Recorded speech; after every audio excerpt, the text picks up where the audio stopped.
Tak pernah ku ragukan kasih-Mu.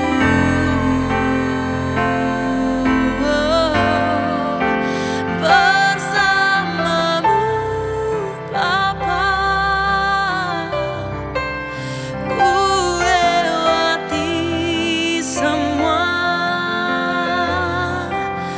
perkenanan-Mu yang teguhkan hatiku. Engkau yang bertindak, memberi pertolongan.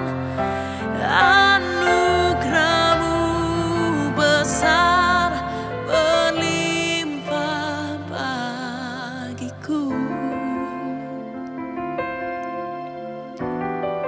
Berlimpah bagiku.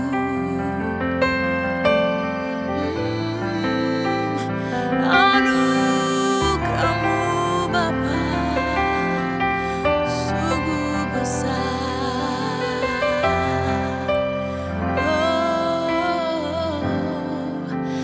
Bersama-Mu Bapa, ku lewati semua perkenanan-Mu yang teguhkan hatiku. Engkau yang bertindak, memberi pertolongan. Anugerah-Mu besar berlimpah bagiku. Anugerah-Mu besar berlimpah bagiku.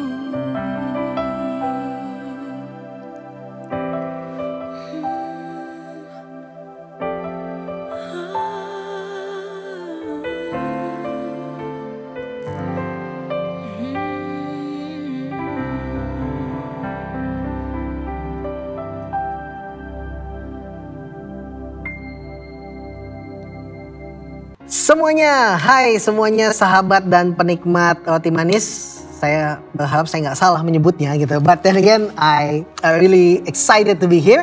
Balik lagi dengan Timothy Athanasios untuk berbicara sedikit tentang firman Allah. Tapi sebelumnya cek juga video-video yang sebelum-sebelum ini. Banyak video-video bagus yang pasti memberkati kehidupan kekristenan kita dalam perjalanan kita sehari-hari mengiring gitu ya.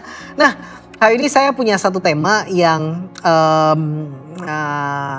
kontradiksi. Kontradiksi gitu ya. Katanya paradoks bahasa kerennya. Tapi saya cuma mau memberikan judulnya adalah menderita namun bahagia. Gimana sih? Mana mungkin yang namanya orang menderita itu bisa bahagia? Yang namanya orang menderita itu pasti natap. Orang yang menderita itu pasti nangis. Gak ada orang yang menderita namun bahagia. Tetapi let's check it out.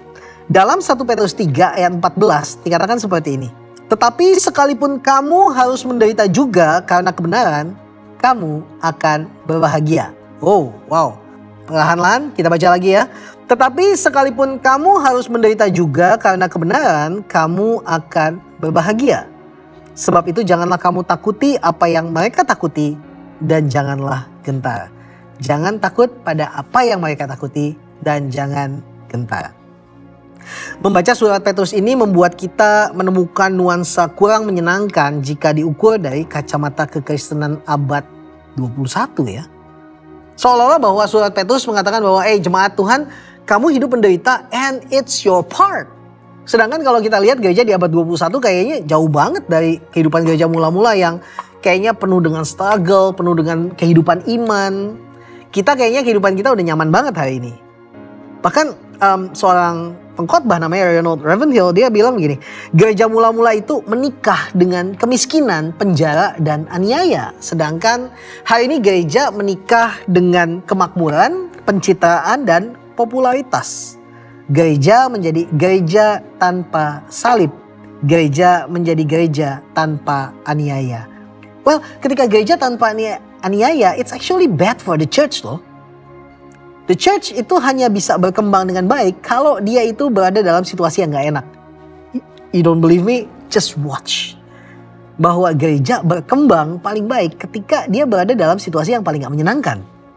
Rasul Petrus berulang kali memberikan penekanan dalam suratnya tentang berbagai macam ujian, pencobaan, perlakuan semena-mena, keterasingan sosial, dan fitnah dan sebagainya. Semua itu ditulis bukan dengan nada keluhan.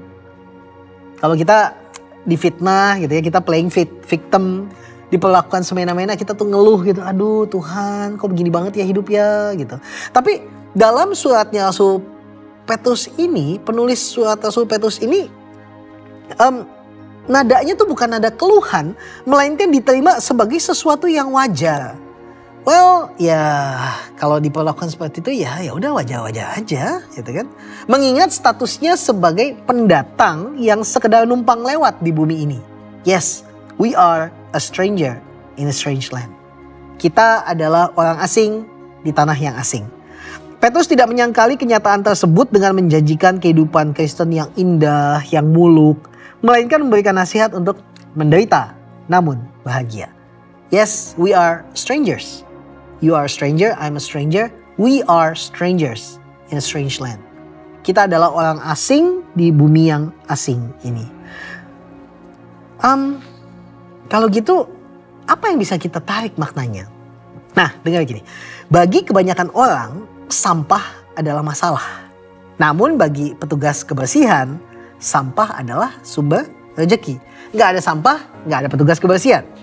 Sampah seseorang bisa menjadi harta bagi orang lain. Saya sebagai seorang relawan Seci, kami itu bergerak di dalam pelestarian lingkungan dan depo daur ulang. Kami di Seci percaya bahwa kita punya semboyan bahwa untuk mengubah sampah menjadi emas, mengubah emas menjadi cinta kasih. Begitu juga dengan salib Kristus loh.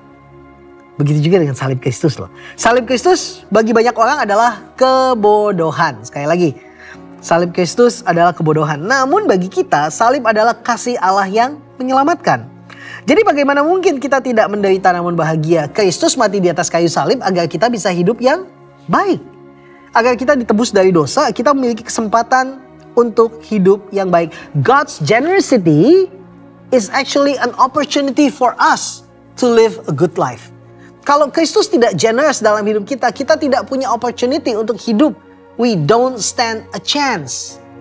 Tapi karena kasih karunia Allah yang dilimpahkan dalam hidup kita, tapi karena kasihnya yang begitu besar, melimpah, kita boleh satu kehidupan untuk melangkah lebih baik.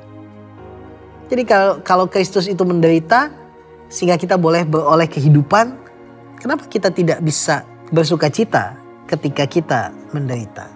Menderita tetapi bahagia. Ketika kita menemukan salibnya, kita mendapatkan kehidupan kekal melaluinya. How can we are not thankful dengan apa yang ia lakukan? Jadi sahabat roti manis semuanya, think about this. Dalam kehidupan kita manusia gak ada yang gak menderita. Manusia gak ada yang gak punya masalah. Tetapi Tuhan adalah perlindungan kita. Tuhan adalah pertolongan kita. Sekalipun kita mau teriak bahwa Tuhan itu kayak tongkat butut. Well, punya tongkat butut kan adalah lebih baik daripada gak punya tongkat sama sekali buat orang yang pincang kan. Saya pincang, saudara juga mungkin pincang. Tapi Tuhan yang kita pikir butut itu adalah pengharapan. Kita boleh menderita tapi kita bahagia. Yuk gantungkan pengharapan kita pada Tuhan. Karena Dia menuntun kita setiap langkah demi setiap langkah. Setiap hari. I guess that will be all for today. Amrih mulio dalam Gusti. Tuhan Yesus memberkati. God bless you all.